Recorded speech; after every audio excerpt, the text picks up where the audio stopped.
It's the second day of a US government shutdown, and instead of focusing on negotiations behind closed doors, President Donald Trump has taken a different stage, the internet. As thousands of federal employees face furloughs and stalled paychecks, Trump is posting at a pace and in a style that political observers say reflects his trademark fight-back online instinct. Before breakfast, he amplified praise from loyalists, pushed an unfounded claim that Democrats want to divert health care money to undocumented immigrants, and hinted at permanent cuts to programs he labeled political scams.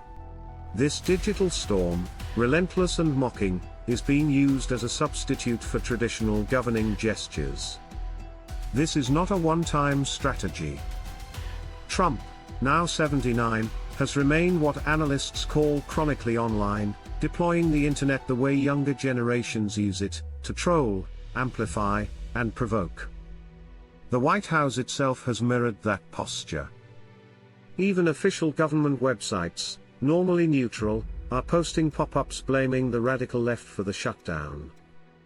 Automated email replies from press staff pin delays on the Democrat shutdown. Critics describe this as an extension of his campaign mode, weaponized political messaging delivered through every available channel. The playbook is familiar. During the 2018 to 2019 shutdown, Trump fired off dozens of posts daily, often targeting Nancy Pelosi and congressional Democrats. Polling at that time showed roughly 70% of Americans held him largely responsible, eventually forcing him to retreat on demands for border wall funding. The echoes now are unmistakable: same tactics, same hard-edged rhetoric, but with higher stakes as health care subsidies and federal paychecks hang in the balance. The blame game is already measurable.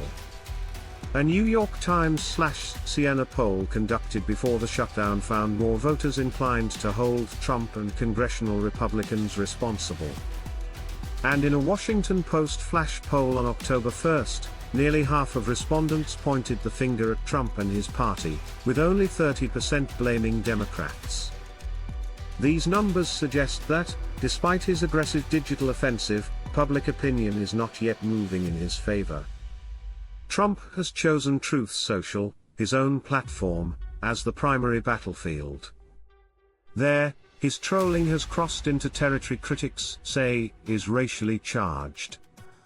A deepfake video showed Senate leader Chuck Schumer declaring Democrats are unpopular, while House leader Hakeem Jeffries was caricatured with a sombrero and mustache. The White House doubled down by posting that every day Democrats keep the government shut down, the sombrero gets 10x bigger. Democrats denounced the video as bigoted, promising to spotlight this style of politics as irresponsible. Hours before the shutdown began, Trump staged another online spectacle. Photos from his Oval Office meeting with Democratic leaders included red Trump 2028 hats planted on the Resolute desk, a not-so-subtle nod to his musings about an unconstitutional third term. These images weren't random snapshots, they were deliberate provocations, designed to dominate the news cycle. Meanwhile, an official National Hispanic Heritage Month event was postponed due to the shutdown, leaving social media as his only real public engagement. For Trump, governing and posting have fused into one act. When traditional levers of negotiation falter, his instinct is to create noise online, reframing the crisis as political theater. Yet the evidence from past shutdowns suggests this approach carries risks, alienating independence, hardening blame, and reducing bargaining space. What remains unclear is whether the online blitz is aimed at actually shifting policy outcomes, or whether it is simply catharsis, a way for the president to vent and keep his base entertained. The Associated Press reporting underscores that this digital-first governing model has precedent but limited effectiveness.